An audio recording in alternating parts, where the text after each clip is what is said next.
जय राधा माधव कुंज बिहारी।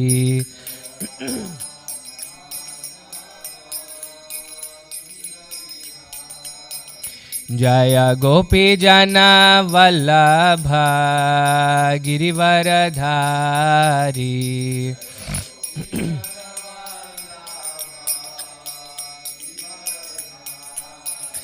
जय गोपी जन वल्लभ गिरिवरधारी।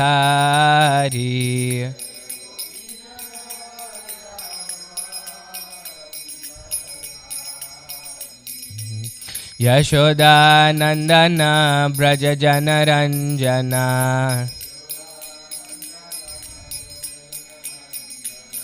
यशोदा नंदन ब्रज जन रंजना।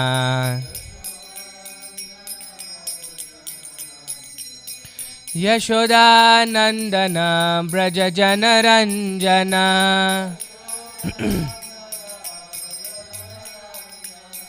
यमुना तीरा वनचारी। यमुना तीरा वनचारी।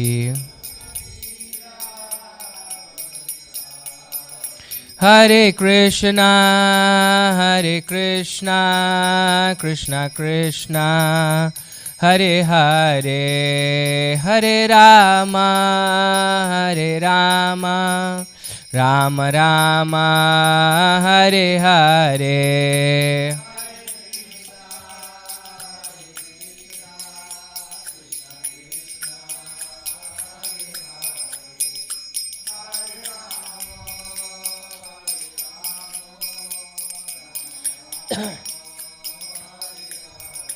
हरे कृष्णा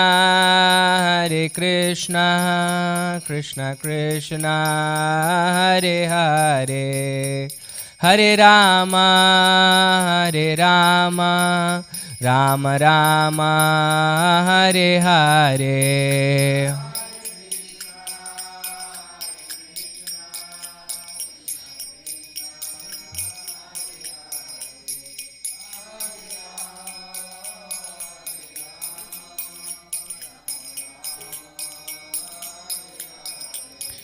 जय प्रभुपदा जय प्रभुपदा जय प्रभुपदा जय प्रभुपदा।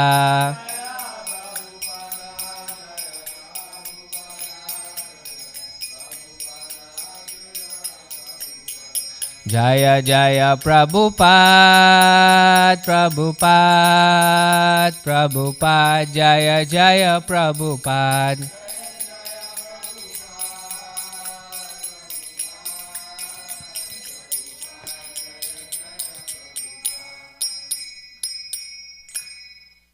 श्रील प्रभुपाद की जय, ग्रंथराज श्रीमद् भागवतम की जय, समवेत भक्त वृंद की जय, गौर प्रेमानंदे हरि बोल। Okay, please repeat. ओम नमो भगवते वासुदेवाय।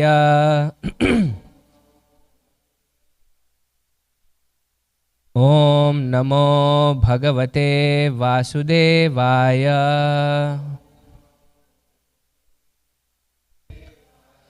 ओम नमो भगवते वासुदेवाय।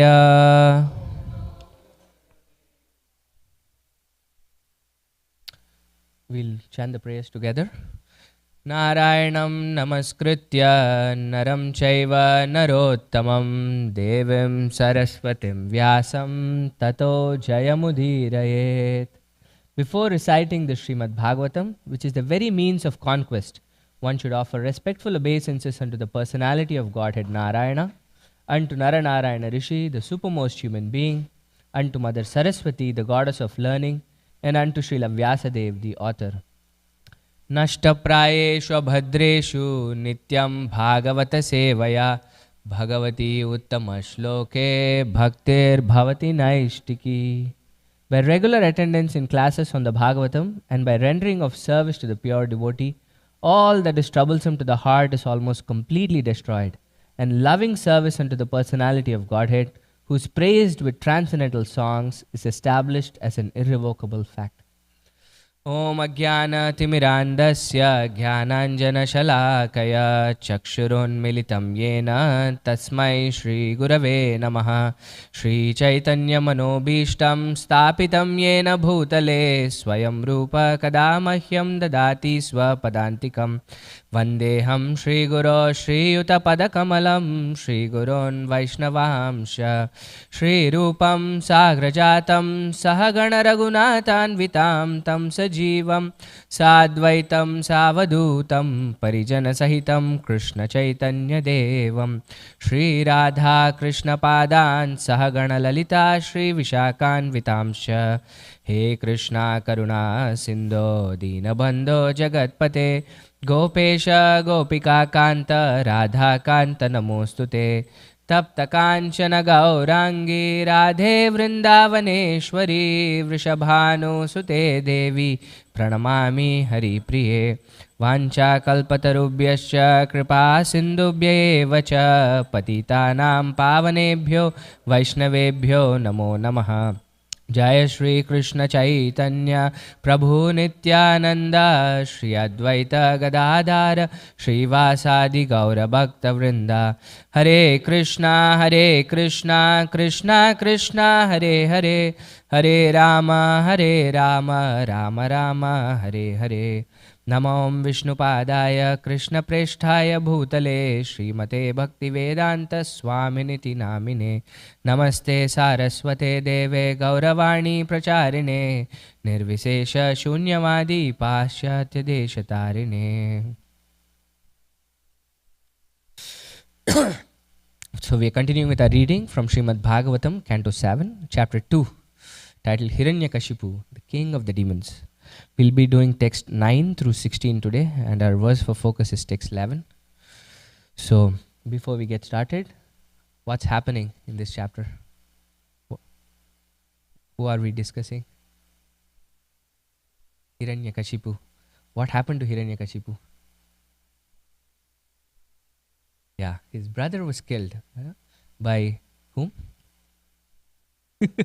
Yeah, Lord Vishnu incarnated as Varahadev.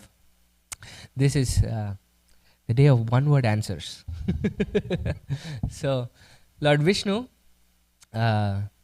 incarnated as Lord Varahadev and killed Hiranyakashipu. We read about this in detail in which canto? Third. It's been a while that it happened, but we're revisiting the story again. So, my spiritual master says, reading spiritual scriptures is not a linear thing. Like in material school, we go to the first grade, we're done with first grade, and go to the second grade. Everything that we needed to learn in first grade is done. But whereas spiritual reading is like a spiral. We go through the same points again and again and again, but every time we go through it, it's a little deeper and deeper and deeper. So we've heard this story again, but we are going to hear from the other perspective of what happened. We saw what happened with Hiranyaksha. But now, how did everybody else feel who were related to him once he left his body in this chapter, in this canto? And specifically, why does this discussion come about? What brought about this discussion? Something that was very important triggered this. Yeah. Shukadev Goswami narrated just the story of Vritrasura and Chitraketu in the previous canto, right? That's how it ended. But then Shukadev Goswami had this doubt on how Lord Vishnu is always incarnating to help the demigods. He seems to be partial. And then that's how he asks this question, and then Shukadev Goswami goes on to talk about a conversation between whom? Who is this conversation happening between? Yeah, Narada Muni and Yudhishthir Maharaj. Because Yudhishthir Maharaj also had this question. He was actually struck with wonder when he saw Shishupala, which we will learn about later again. But this is like foreshadowing. Bhagavatam is giving us a glimpse of what it's going to speak in the future. About how Shishupala, who was cursing Krishna so much, attained oneness with him. He attained Sayujya Mukti. How is this even possible? So then Narada Muni goes on to describe the story of Hiranyakashipu. So now Hiranyakashipu is really disturbed and angry that Lord Vishnu has killed his brother Hiranyaksha. And he has plans to get revenge on Lord Vishnu. This section is talking about what he plans to do in his rage of losing his brother. So let's read the translations from text 9 through text 16, and then we'll come back to text 11. Anybody have the mic? We have the mic? Oh, you can use this mic now.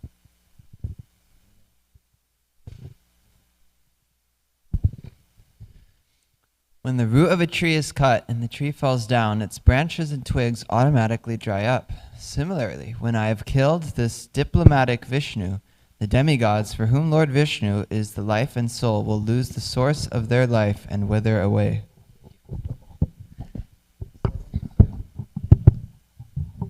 While I'm engaged in the business of killing Lord Vishnu, go down to the planet of Earth, which is flourishing due to Brahminical culture and Kshatriya government. These people engage in austerity, sacrifice, Vedic study, regulative vows, and charity. Destroy all the people thus engaged. Yeah, he has his plans as twofold. Previously, he has gathered all the demons in the previous section, right? And then he's going to attack them in two-pronged ways. One, he is very confident that he has to kill Vishnu. Of this, there is no doubt, because he took the side of the demigods, and I mean, the remarkable thing is he at least understands that demigods are dependent on Vishnu in the previous verse. So if I kill the root, which basically if I kill Vishnu, then the demigods will wither away. And in the meantime, you demons, when I'm trying to kill Vishnu, you go and create chaos in the earth. You go and kill the Brahmanas and the Kshatriyas, stop them from doing their duty, and in that way religious principles are lost, and then it creates a lot of problems. Okay, let's continue. The basic principle of Brahminical culture is to satisfy Lord Vishnu, the personification of sacrificial and ritualistic ceremonies. Lord Vishnu is the personified reservoir of all religious principles, and he is the shelter of all the demigods, the great Pitas, and the people in general. When the Brahmanas are killed, no one will exist to encourage the Kshatriyas to perform yagyas, and thus the demigods, not being appeased by yagya, will automatically die. Yeah, yes, a solid plan.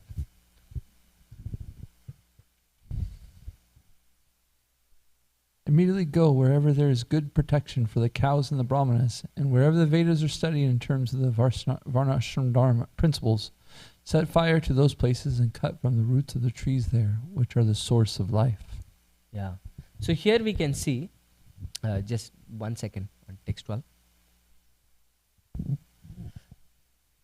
So we're not going to touch on this verse, but the purport, but you can see what are all the things that are important for human society. Right? The cows, the brahmanas, the Vedic studies, and then trees that actually give us food. So practically speaking, you take out all of these things, and you're not going to have a good society. You're not going to have proper food, you're not going to have proper direction on how to live, you're not going to get your nutrition. Everything, materially, spiritually, everything is going to wither away if you can take out all of this. And we can compare this to the current situation that all of us are in Kali Yuga. The cows are being killed, the trees are being cut, and these are all in incredible proportions actually. In the proportions that Hiranyakashipu tried to do is what we're trying to do now. And we think we'll live in prosperity if we try to do all of that. Okay, continue. Thus, the demons, being fond of disastrous activities, took Hiranyakashipu's instructions on their head with great respect and offered him obeisances. According to his directions, they engaged in envious activities directed against all living beings. Prabhupada says in the purport, the followers of these demonic principles have one quality. You know what that quality is? Yeah, they're envious of people. So when they heard that they had to destroy people, they were really happy. Look at what they did. They took Hiranyakashipu's instructions on their head with great respect. This was the reaction to hear all these horrible instructions that he had given. Because this was their nature. They were so envious of people, and when they got this opportunity to take some action on their thoughts, then they were very happy to do so. The demons set fire to the cities, villages, posturing grounds, cow pens, gardens, agricultural fields, and national forests. They burned the hermitages of the saintly persons, the important mines that produced valuable metals, the residential quarters of the agriculturists, the mountain villages, and the villages of the cow protectors, the cowherdmen. They also burned the government capitals. Yeah. They went on a rampage. Some of the demons took digging instruments and broke down the bridges, the protective walls, the gates, gopuras, of the cities. Some took axes and began cutting the important trees that produced mango, jackfruit, and other sources of food. Some of the demons took firebrands and set fire to the residential quarters of the citizens.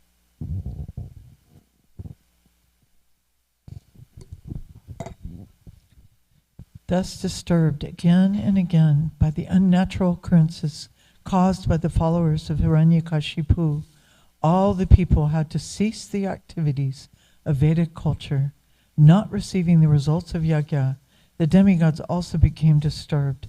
They left their residential quarters in the heavenly planets and, unobserved by the demons, began wandering on planet Earth to see the disasters. Yeah. So this was a very, very disturbing situation. And we'll go to text 11, which is our focus verse for today. And then read Srila Prabhupada's purport. So, Vishnur Dvijakriya Mulo Yajno Dharmamaya Puman Devarshi Pitru Bhutanam Dharmasya cha parayanam Vishnur Dvijakriya Mulo Yajno Dharmamaya Puman Devarshi Pitru Bhutanam Dharmasya cha parayanam. Somebody want to chant?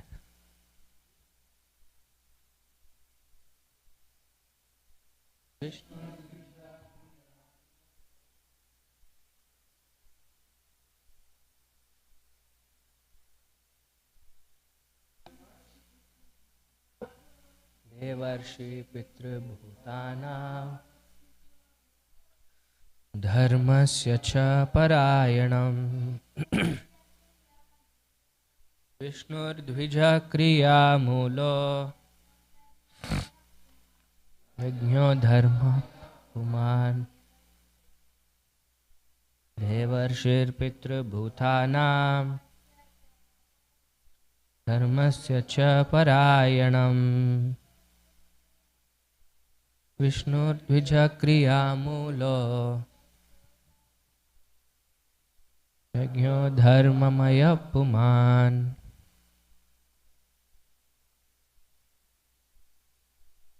Devarshir Pitru Bhutanam Dharmasya cha parayanam. Vishnur Dvija Kriya Mulo Yajno Dharmamaya Puman Devarshi Pitru Bhutanam Dharmasya cha parayanam. Translation and purport by His Divine Grace A.C. Bhaktivedanta Swami Srila Prabhupada. Srila Prabhupada ki jai. This is the word for word. Vishnu, Lord Vishnu, the Supreme Personality of Godhead. Dvija, of the Brahmanas and Kshatriyas. Kriya Mula, whose root is the performance of yajna and the ritualistic ceremonies mentioned in the Vedas. Yajna, personified yajna. Lord Vishnu, who is known as the Yajna Purusha.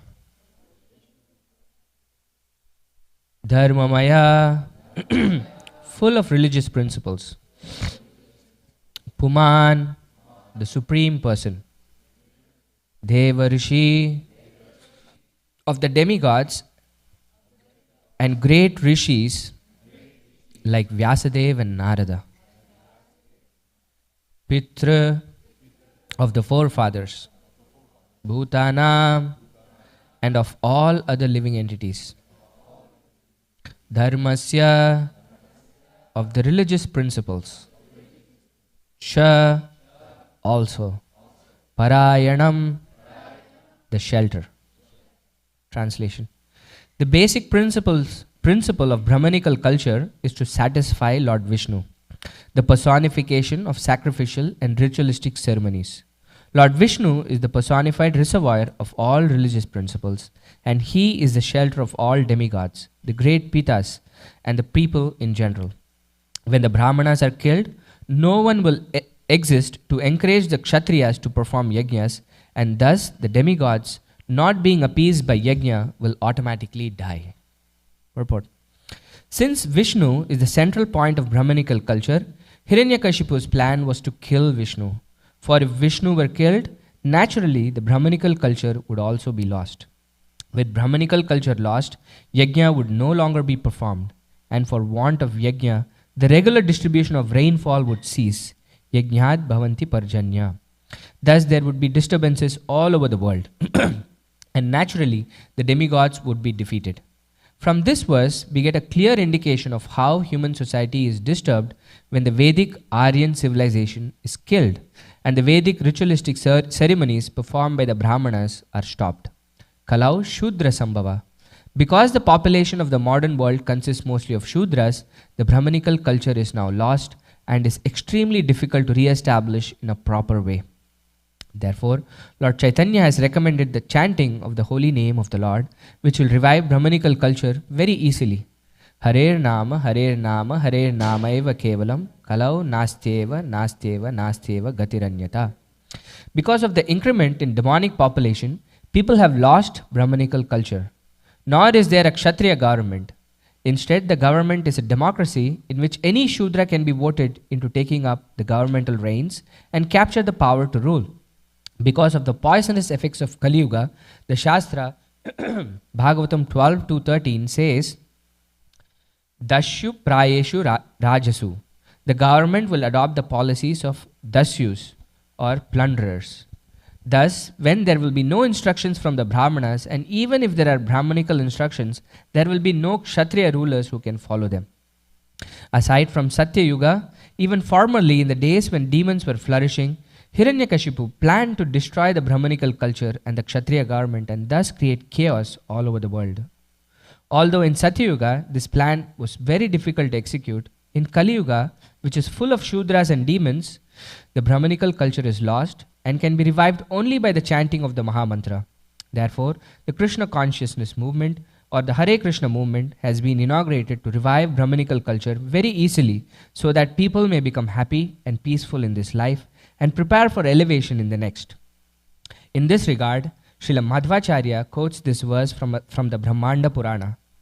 Viprayajnhadi moolam tu harir ityashuram matham harireva hi sarvasya moolam samyan matho nripa. O king, the demons think that Hari, Lord Vishnu, exists because of the Brahmanas and Yajna. But factually, Hari is the cause of everything, including the Brahmanas and Yajna.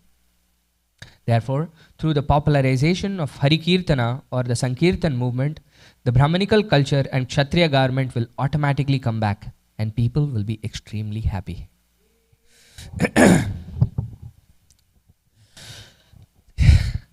I mean, this is one of the most incredible purports I've read from Srila Prabhupada. So Prabhupada here is quoting the natural cooperation that happens between the society and the demigods, which is what Hiranyakashipu is asked his demon friends to destroy. And he quotes this verse from the 3rd chapter, Yajnat Bhavanti Parjanya. This is the cycle that Krishna describes in the Gita in the 3rd chapter, The entire third chapter basically talks about sacrifice. And who is sacrifice? Yeah, yajna. But who is yajna? Krishna himself is yajna. It's not, right? It's not what is yajna. But here, Krishna is described as yajna, the Supreme Personality of Godhead, in the word for word we read. So, Krishna, in the beginning, he says, I've created everything that you need for you to be happy and for you to succeed in life. For all of us, Krishna has created everything for us to be happy and successful in this life. But Krishna gives a formula on how we can be happy and successful in this world. And this happens as a result of us performing sacrifice, and that sacrifice pleasing the demigods, and thus the demigods are providing everything that we need for us to be happy in this world. This is the cycle that Krishna gives in the third chapter of the Gita. Drishtadyumna, can you open the third chapter? I think this starts from text 11 of the Gita.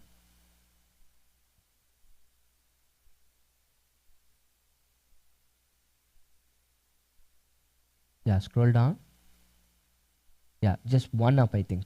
10. Starts from 10. Yeah. So Krishna says, in the beginning of creation, the Lord of all creatures sent for generations of men and demigods, along with sacrifices for Vishnu. This is the key. Right? He gave us different kinds of sacrifices and blessed them by saying, be thou happy by this yajna, because its performance was bestowed upon you. Okay, it's too fast. Everything desirable for living happily and achieving liberation. Think about it. Krishna has given us everything for us to live happily and then achieve liberation. And Krishna gives us the cycle of how this can happen, right? Scroll down. Okay. The demigods, being pleased by sacrifices, will also please you, and thus by cooperation between men and demigods, prosperity will reign for all. This is how we can be happy in this world. Go down and we'll see how. In charge of the various necessities of life, the demigods, being satisfied with the performance of yajna, sacrifice, will supply all the necessities to you. So by being satisfied, they will give you the necessities, but he who enjoys such gifts without offering them to the demigods in return is certainly a thief. So we have to recognize this cooperation between the demigods and human beings. Scroll down. The cycle that we are looking for is, yeah. So this is the cycle, right? All living bodies subsist on food grains. And what does food grains depend on? They're produced by rain, right? Without rain, there can be no food grains. And rains are produced by the performance of yajna, and yajna is born of prescribed duties. This is the point. So all of us have our prescribed duties. In fact, Krishna, before this section, says it's better to perform your own duty than trying to perform somebody else's duty. And from that perspective, he starts this. And we have 4 kinds of purusharthas: dharma, artha, kama, and moksha. And each of the divisions of society is responsible for each of these purusharthas. Who is responsible for dharma? Yeah, upholding dharma. Yeah, the kshatriyas, right? If there are no kshatriyas, then we see that there is no dharma being followed, and then the society collapses. Who is responsible for artha? The Vaishyas, right? And then, of course, the Shudras are more involved with kama, which means gratifying our senses. And moksha, the Brahmanas are responsible for moksha, or salvation or liberation of the society. So the Brahmanas tell what we should do to be happy and eventually be liberated. The Kshatriyas enforce this rule in terms of doing it properly, in terms of dharma. And then the Vaishyas help in terms of giving resources to perform dharma. And in this way, the entire society is happy. And what Hiranyakashipu is trying to do here in this verse is destroy the top 2, which is the Brahmanas and the Kshatriyas. If there is nobody to guide the society on what to do right, and if there is nobody to actually make it happen, which are the Kshatriyas, the Brahmanas don't have the capacity to make things happen. They can only give the ideas and and the instructions. But it is the Kshatriyas who actually have the power to implement things. So if these 2 categories of people are destroyed, then all chaos will reign in the society. And the Bhagavad Gita in this section at least, speaks about the yoga ladder, right? So we are doing sacrifice for why? What reason in this section that we read? In the section that Krishna is describing here, right? We read the sacrifice.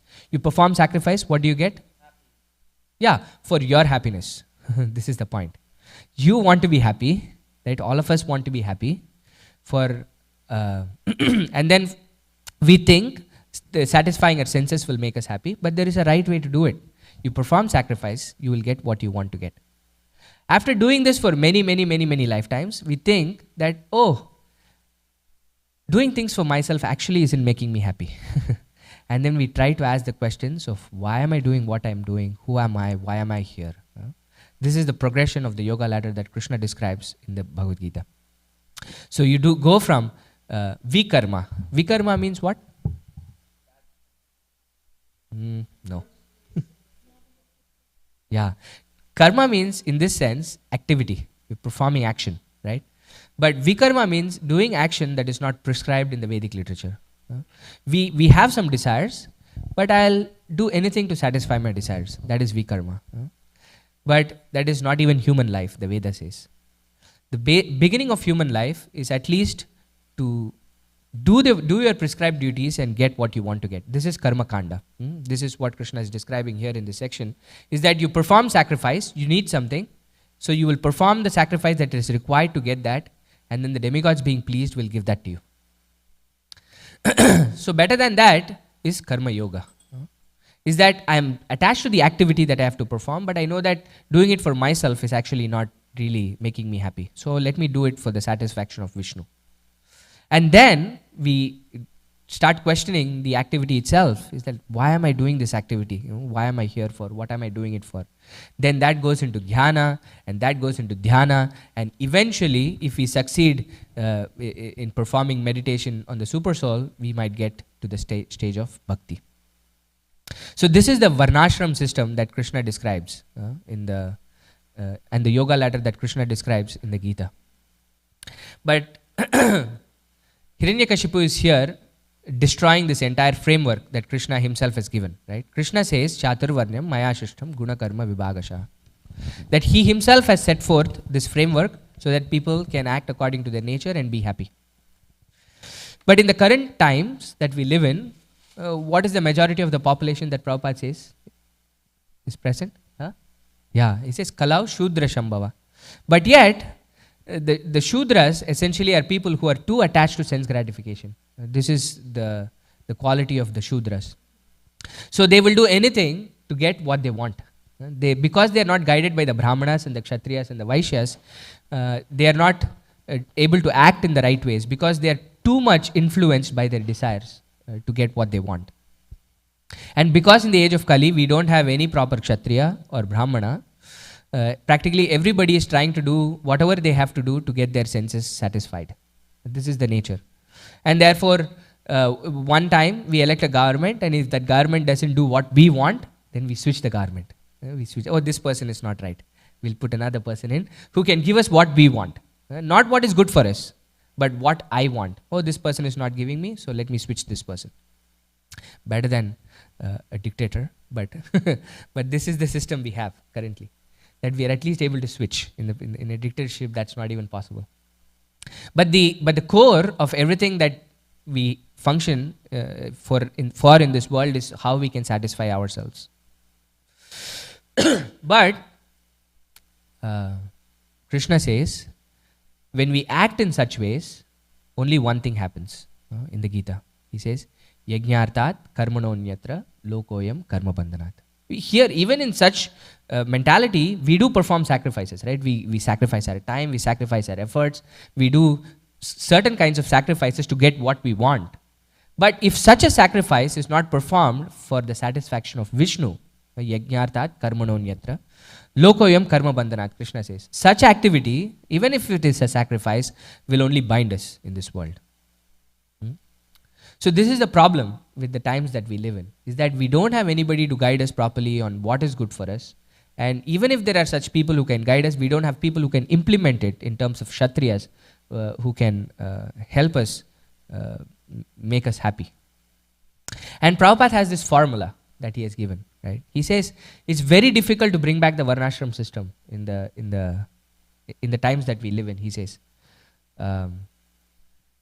because the population of the modern world consists mostly of Shudras, the Brahmanical culture is now lost and is extremely difficult to re-establish in a proper way. This is very difficult. But he follows it by saying there is another easy method to the exact same thing. What is the method that he prescribes? He quotes this very, very famous verse, right? Hare Nama eva kevalam, kalau nasteva gatiranyata. That just by chanting the holy names of the Lord, Prabhupada says the Brahmanical culture can easily be resurrected. This is the nature. So, if we look at the section that Krishna is describing here in the 3rd chapter, it might look as if Varnashram is a prerequisite, right? We have to have this Brahmanical culture, we have to have this cooperation between the demigods, and eventually you will get to bhakti. But it's actually the other way around, which is what Prabhupada is explaining here in this purport. And he finishes off by saying this quote from Madhvacharya from Brahmanda Purana on how the demons think that Hari, Lord Vishnu, exists because of Brahmanas and Yajna. Right? He thinks that I'll destroy the Brahmanas, I'll destroy all kinds of sacrifices, and therefore God will be dead. There won't be God anymore. But it's actually the other way around. The Brahmanas and Yajna are actually dependent on Vishnu. It is not the other way, where Vishnu is dependent on the Brahmanas and the Yajnas. And therefore, Prabhupada says through the popularization of Hari Kirtan or the Sankirtan movement, the Brahmanical culture and Kshatriya government will automatically come back. This is the point. That we can go about trying to perform our prescribed duties for our own selves and therefore get purified over time and then eventually come to the platform of bhakti. But there are pitfalls in every step of that ladder. Right? This is the problem with the yoga ladder, is that when you're trying to do karma yoga or karma kanda, what is the pitfall? If you succeed, you go to jnana. But what happens if you don't succeed? What is the pitfall? You go to the heavenly planets, but you can get out from the ladder, right? This is the pitfall. Meaning, in a ladder, you can either go up or go down, isn't it? So you are there in karma kanda. If you don't do certain things properly, you will go down to vikarma. Because the karma kanda is still doing activities for our own sense gratification. Okay, initially I'm trying to follow the rules and regulations somehow to get things for myself. But then, because the motive is for my own sense gratification, I will break the framework. I will do things that are not prescribed and I will go to vikarma. This is the pitfall. Similarly, in jnana, what is the pitfall? I've gone up from the karma to the jnana ladder. Yes? Pride. This is the problem. Anybody who has knowledge thinks, oh, I know so many things. Pride creeps in and pride makes one fall. And even you can go as much as to think that you are God yourself. I am God. That's how much proud you can become in the jnana platform. Right? Okay, somehow you have succeeded from the jnana platform and moved to the dhyana platform where you're able to meditate on the Lord from the heart. What is the pitfall? Yeah, you get mystic powers and you want to wield the mystic powers. You're so sidetracked from what you wanted to do. And eventually, if you succeed in all of this, you get to the platform of devotional service. But the actual perfect thing to do is to perform devotional service. Chant the holy names of the Lord.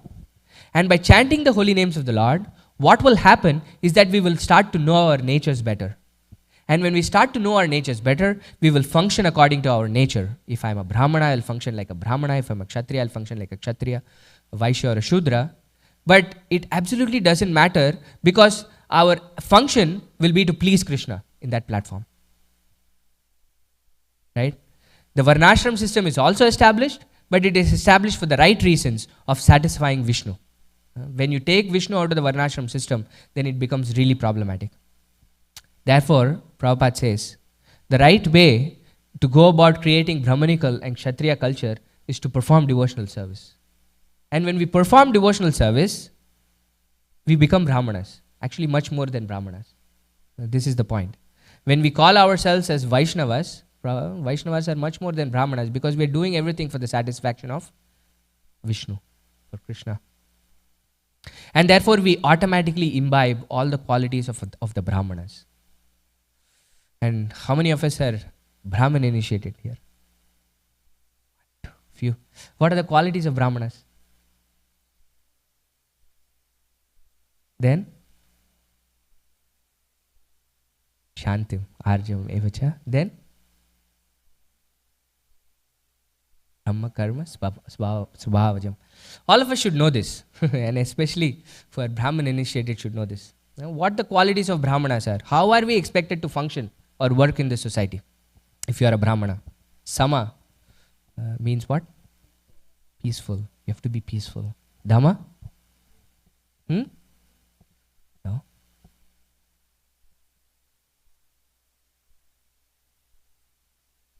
Self-control. Tapa? Easy. Austerity. Shaucham? Cleanliness. Shantim? Tolerance. We said peaceful first. Shantim. Arjavam? Honesty. Jnanam? Knowledge. Vijnanam? Yeah, wisdom. Astikyam? Religiosity. We have to be religious. These are the qualities of a Brahmana. And this can go, each one can go deep, right? Just the quality of cleanliness.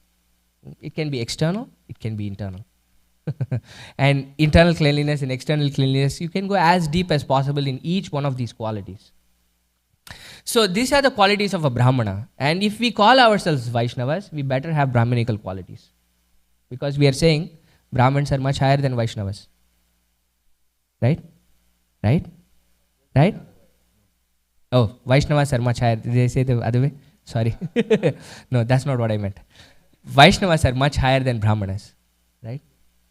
But the idea is we don't have to endeavor specifically to create these qualities, is what the Srimad Bhagavatam is saying. If we perform devotional service properly, these qualities will automatically manifest. This is the power of devotional service. Right? So if in our society, if we don't have proper Brahmanas, at least in the International Society for Krishna Consciousness, if we are performing devotional service, and if we don't have enough Brahmanas, and if we don't have enough Kshatriyas, then the problem is we are not practicing devotional service properly, according to Srila Prabhupada in this purport at least. Because if we are performing devotional service, if we are performing Hari Kirtan properly, it will automatically revive Brahmanical and Kshatriya culture. Prabhupada is saying. Therefore, through the popularization of Hari Kirtan or the Sankirtan movement, the Brahmanical culture and Kshatriya government will automatically come back. And people will be extremely happy.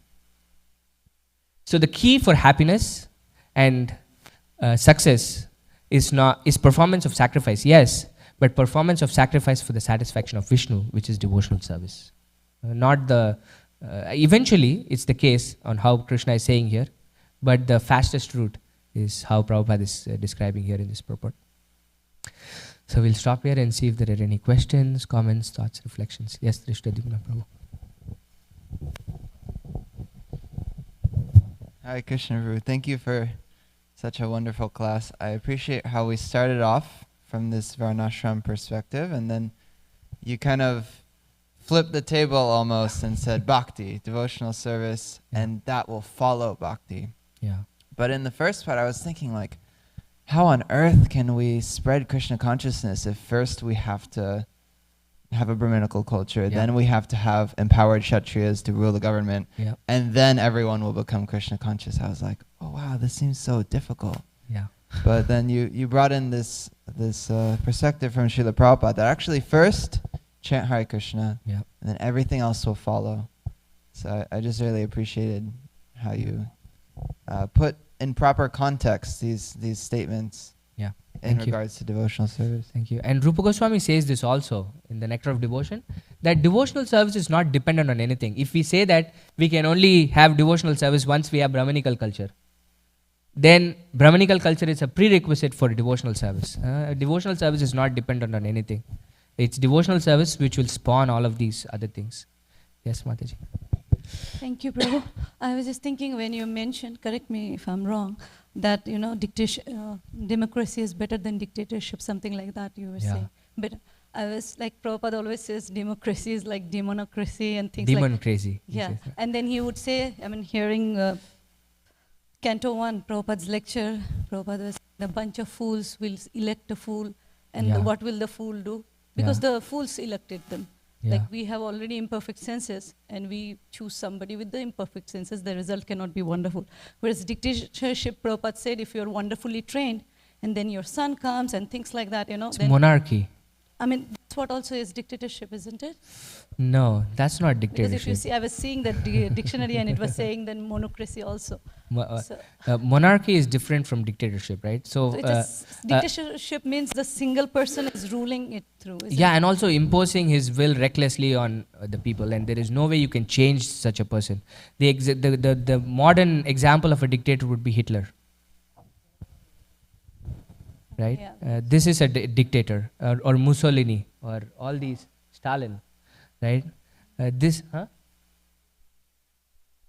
Yeah, Gaddafi, or whatever. It's like so many people we have. There's a clear difference between a monarchy. And a dictatorship. Yeah, because if it's then taking the word monarchy, because when Vena was not Yeah. such a nice king, Yeah. the Brahmanas threw him off or killed him, whatever. So I was just thinking, if democracy good at all, I mean, this is the best of what we have, like, at least according to me. It is still crazy that people can elect anybody into powers of position, but then you have the ability to change those people in 4 years or 5 years time if you want to. And the best would be somebody like Parikshit Maharaj ruling all over us. That would be the best thing, like a monarchy in the best kind of sense, or Yudhishthir Maharaj, who was actually looking for the welfare of people. The dictators don't look for the welfare of people. They look for the welfare of themselves and exploit people. Yes, Maharaj. Thank you so much. I have to just praise you because you say more in one sentence than I say in a paragraph, and sometimes it's so fast I can't hear. I know. I have the goes right tendency to beyond- speak fast. I'm sorry. No, you're good. It's okay. What is it when traveling on thin ice? You got to go fast. Okay. So thank you.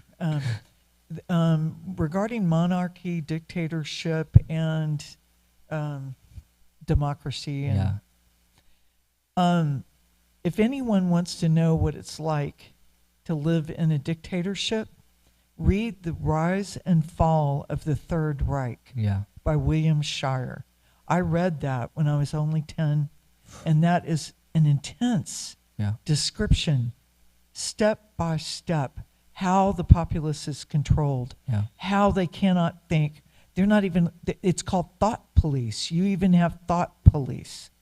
I mean, it's that bad. Yeah. So please, Yeah. we have got it made so good in this country. It's unbelievable. I agree.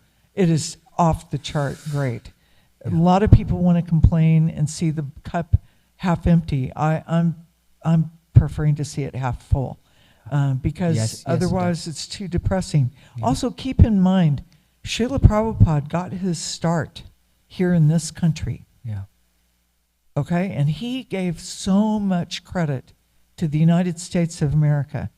In fact, close to the end of his life, and many witnesses were there, he wanted citizenship. That's how strongly he felt. So a lot of devotees like to take one side or the other, but really, guys, Krishna's in control. See, that is the point. In the sense, irrespective of any system that we put in place, right? If Krishna is not in the center, any system can be exploited. Right? In a dictatorship, it's really open. In a democracy, it's not so open. But irrespective, everybody is trying to exploit the populace for a few people's interest or benefit. This is the problem, because we are all living in this perspective of how can I satisfy myself, not how can I satisfy Krishna. If in any system, if we can think of how can I satisfy Krishna, then we'll think of everybody as parts and parcels of Krishna, and we will try to help everybody get attached to Krishna, right? And then systems will fall in place. But the problem is Krishna is not in the center, and any system is going to have problems in that case. Yes, Nanda Braja Prabhu. Thank you, Babaji. Wonderful class, broken down so nicely. My question is that towards the end of the class, you were mentioning that the characteristics automatically appear through devotional service. Yeah. I'm not such a one for things just appearing. Like in my life, I really haven't seen so much things just like. Yeah. So I'm curious. Do the characteristics of Brahminical nature just appear, or what does that look like? Yeah, it just doesn't appear because you're doing the work for it, right? In terms of performing devotional service. So that's the work. That work brings about the character, because what that work is doing is cleansing your consciousness. Cheto Darpana Marjanam starts happening, and then you might not have the Brahminical nature. Your Kshatriya nature might pop out. Your Vaishya nature might pop out, your Shudra nature might pop out, but irrespective of what your nature is, it's fine because you're still a devotee of the Lord. Right? There is no exploitation in that sense. The Brahmana is still seeing a Shudra and trying to guide the Shudra because the Shudra has that nature, but the Shudra is also doing things not for his own gratification but to satisfy Vishnu. Right? Like the paintings in the temple or the construction of the temple might be considered Shudra work, but who are they doing it for? From that perspective, the Brahmana has incredible respect on the Shudra, right? And then the Brahmana is guiding the Shudra, saying, you have this nature, why don't you do it for Krishna? In that way, everything is revolving around how we can satisfy Krishna. So by performance of devotional service, the Bhagavatam says, right, you can have all the quality of the demigods, and if you don't have performed devotional service, everything is useless. But if you don't have any of these qualities and you have devotional service, that one thing can give you every other thing. And it doesn't pop up just like that, but you have to do that one thing properly. That's the point. Is that if you perform devotional service properly, according to how the acharyas are asking us to perform, that takes work, right? This is Vidhi Bhakti. That we have to perform according to the rules and regulations that are given to us by the acharyas, then spontaneity comes up. So my question would come naturally that to do something properly, you have to have the right characteristic or attitude to do it even. Correct. But we don't have that attitude. Correct. This is what Prabhupada says in the preface of the NOI, right? Your progress in devotional service depends on your attitude of the follower, practitioner. In any practice, your attitude is important, right? If I have to perform devotional service, the basic attitude is, I have all these bad qualities, but Krishna, I know that you are my master. That basic attitude is enough. Then Krishna will take over, right? This is surrender. This is Sharanagati. A difference between surrendering and trying to do things on our own is that I have all these bad qualities, Krishna, but then my attitude is that you are my master and I am surrendering to you. You please take care of me. I will try to do things to the best of my ability. Then Krishna helps, right? Tesham evanukam partam aham ajnanajam tamaha nashayam yatma bhavasto jnana deepena bhashvata. When we go with that attitude, Krishna will destroy our ajnana, our ignorance, and then give us the knowledge with which we can come to him, right? Give us the lamp of knowledge. But the attitude is important, like you said. But what is that attitude? The basic attitude is, Krishna, I am your servant, you are my master. I am here to serve you, please help me. This is very satisfying, Prabhuji. Thank you so much. I'm thinking that with the right attitude, you're willing to correct your character, right? If you have the wrong attitude, you can't even make adjustments, right? No. But if you have the right attitude, even if devotional service is performed incorrectly, you could say, yes, you still will be purified so that you have the right character. Very nice. We have to, so this is the first quality Krishna says. He gives so many qualities of knowledge in the 13th chapter, right? 26 qualities or something of knowledge. What is the first quality of a knowledgeable person? Does anybody know? So Krishna gives 26 qualities of a knowledgeable person in the 13th chapter, right? Of the Gita. First quality, you know what it is? Humility. If you're not humble enough, you wouldn't go and ask for knowledge, right? Oh, I know everything. So this is the first point of Tatvidhi Pranipada. You're humble enough to go and approach somebody who will teach you to do things the right way, who knows what to do. If you don't have that humility, how will you even go and ask somebody to know what you have to do? And that person will guide you. This is Krishna's point. He will guide you if you're doing things incorrectly. You need that guidance, but you need that humility to go and approach a person to ask for guidance. Right? Yes, Prabhu. Hare Krishna, Prabhu. Thank you for your class. Thank you. I wanted to ask, you had mentioned that in the ladder of yoga, in some types of activities, whether it's karma, jnana yoga, there is a chance of falling down. Yeah. Is there a chance of falling down in bhakti yoga or devotional service? There is, but there is a difference. So in the yoga ladder, if you fall down, there is, or even if you're performing the particular function of a yoga ladder, there is no guarantee that you will continue from where you left off in your next life. There is no guarantee that you will reach the top of the yoga ladder in the same life. But the thing with bhakti is, even if you're incomplete, if you're not able to succeed in your practice of devotional service, you will continue from where you left off. This is Krishna's guarantee. So therefore Krishna says, Neha Bikramanashosti Pratyavayo na vidyate Swalpam apyasya dharmasya trayate mahatobhayat. That there is no loss or diminution in this process of devotional service. The other process, there is loss or diminution. For example, what have you studied? Can I ask you that? You do have a bachelor's, master's? Yes, Prabhu. I have undergrad. You're an undergrad, right? I complete, yes. Yeah. Prabhu. So next lifetime, can you say, I've finished my bachelor's, let me start from my post-graduation, my master's? No, Prabhuji. No. But bhakti gives you that, right? I'm not able to complete bhakti. I've not finished it, but still Krishna gives us the opportunity to continue from where we left off. This is the point of bhakti. There is no loss in what we do. Hari. Thank you, Prabhu. You touched on this topic that, like, when you're doing devotional service, maybe we are trying to cultivate Brahminical qualities, Yeah. but some other, whatever our basic nature is, might pop out. You mentioned that. Yeah. So, so if some other basic nature pops out, and we're still, our purpose is to still try and cultivate Brahminical qualities. So how do we synthesize both? We know this is our basic nature, but we are drawn to, trying to cultivate Brahminical quality. But we know very clearly we're not Brahmanas. Yeah. So let me paraphrase this. So we are trying to cultivate Brahmanical qualities when performing devotional service, but if we find that our nature is something else apart from that of a Brahmana, but we're still trying to kind of do this. My point is, we don't have to, is the question. Because if we perform devotional service, it's much beyond Brahmanical qualities. That we're doing things for the satisfaction of Krishna, and it can be done with any nature. You can have a Kshatriya nature and still act in such a way that you're pleasing Krishna. And because you're pleasing Krishna, you're not going to be duplicitous, you're not going to try to exploit people, you'll do the Kshatriya dharma in the right way. So, but we still can aspire to have second initiation and still can aspire to do devotional service on the altar. Yes, definitely. Definitely. I don't think, devotional service is completely different from the Varnashram system, right? All of us have a right to perform devotional service. And Prabhupada says, as Grihasthas, all of us should perform deity worship. Irrespective of what our nature might be, right? We are performing deity worship for the satisfaction of Krishna. But then, okay, I'm trying to perform deity worship, but that might not be my forte, but I still try to do it in the best way that I can do deity worship.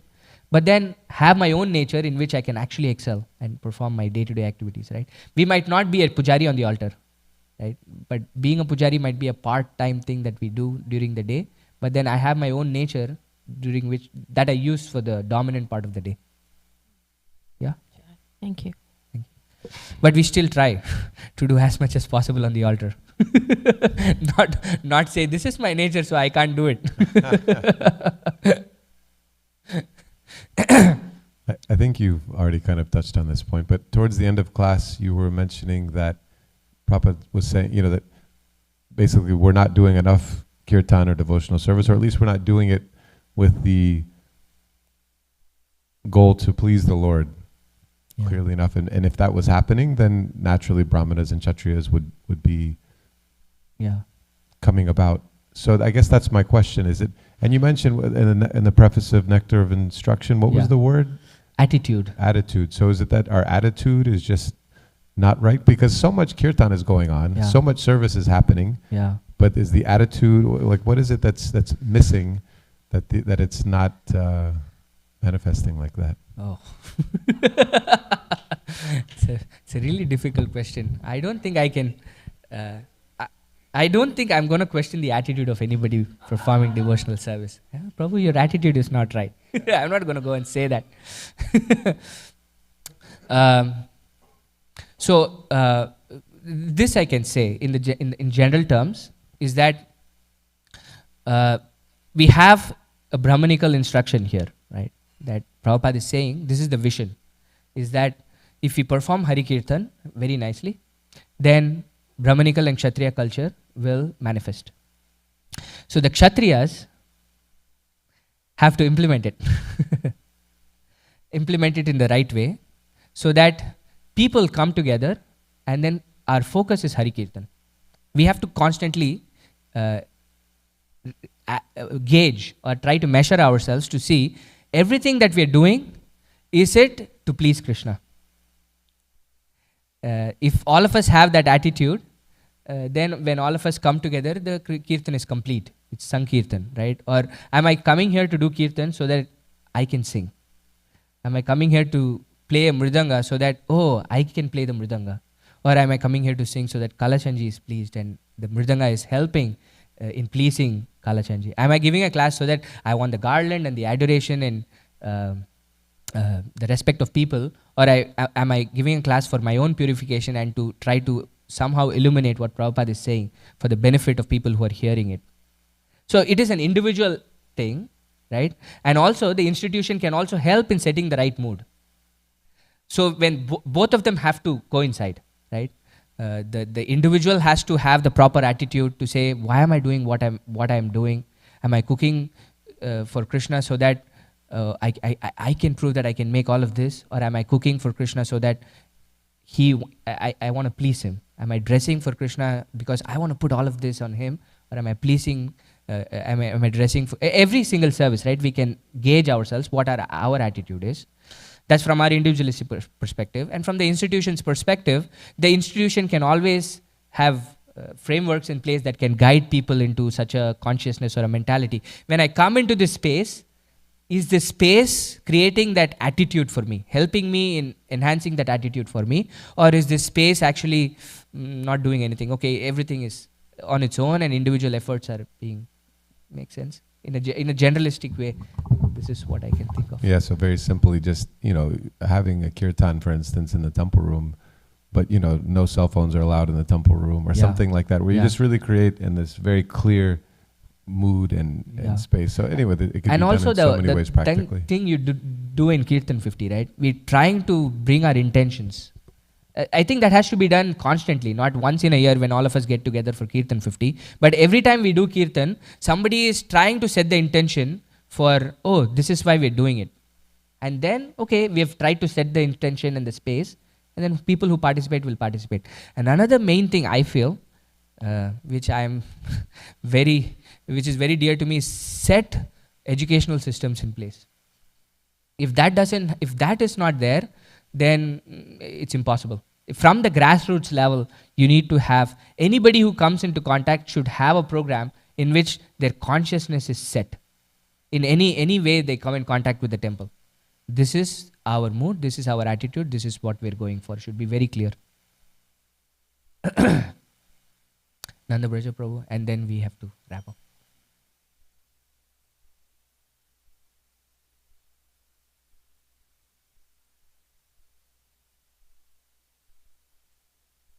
I really was thinking that, being only a 50-year-old movement, I think we have like 200 million devotees around the world. Yeah. And GVC has made this commitment to 3%.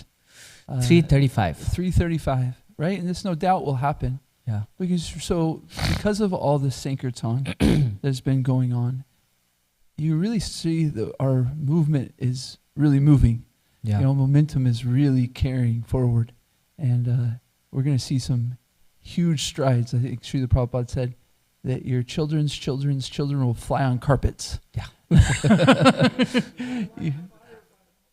And light fire by mantra. Yeah. So the Sankirtan movement, and even questions like this, like how can we make our Sankirtan, our Kirtan, even more attentional, is the proof that the Sankirtan is working, right? Because isn't that what we said, that through devotional service, if we have a right attitude, then we'll start to develop the characteristics. And we're talking about characteristics in Kirtan, right? And attitudes during Kirtan. Yeah. And so that devotional service is making movement. I'm also reminded of this quote that Prabhupada made of boiling the milk, right? We need both. We need new people into the movement so that their enthusiasm rubs off on us, right? But at the same time, we also need to start boiling the milk and becoming more intentional, more intense in our practice of devotional service. Both are required, I feel. Okay, we'll stop here.